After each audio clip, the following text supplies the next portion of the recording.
in Abu Dhabi, Pirelli brought us the most aggressive compounds they have, the C5, the C4, and the C3, which we raced very few times during the year. Along with changes on the track, because the track has been remodeled greatly from last year, we did not know how these tires would behave. We expected the C5 to be a very good tire for qualifying, but we were unsure of how it was going to behave during the race. Last year here, the soft tire was a tire that most people did not want to touch during the race. But we learned during Friday that thanks to the new corners, the C5 actually behaved well also in race trim. So we did not fear qualifying on a soft tire. Because of this, we did not even try to qualify on the medium tires as did some of our competitors. Now, starting with both cars in the top 10 with a soft tire, we believed that the one-stop would be possible, one-stop soft hard, but it was difficult. The medium hard was a much easier tire to do a one-stop race, but the soft would allow us to make more progress in the first stint, and then we would have a very resilient hard. The hard was one of the biggest unknowns we had afterwards because we had not long run the hard. So while we believed the hard could make it to the end of the race, we were not sure that the hard would make it to the end of the race.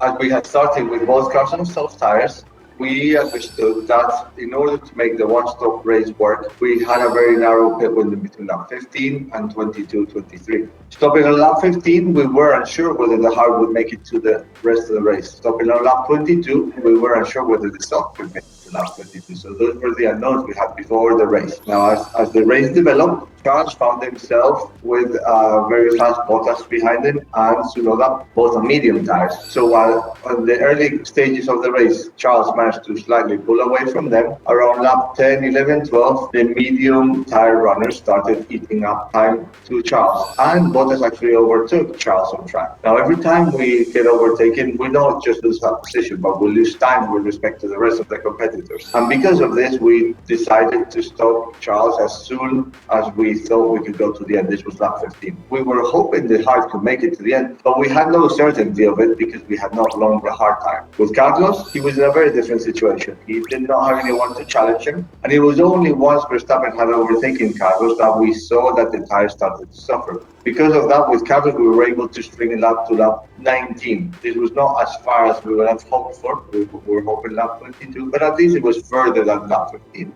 So for the rest of the race, we were unsure whether Charles could make it or not to the end on the hard. And with Carlos, we had a bit more confidence, but we were not 100% sure yet. So on lap 35, we had the opportunity of a virtual safety car. Now, during a virtual safety car, while the gaps don't close up, your pit stop, rather than costing you 22 seconds, it cost you 13 seconds, so 9 seconds less. So it was a good opportunity to take for anybody that thought that had to do a second stop. And we did the same with Charles. Why? Because he had been one of the first cars to stop onto a hard, and because we would only lose at that point position to people that had already pitted way before. So we thought we could make those positions back. As we later found out, it was the wrong decision for two reasons.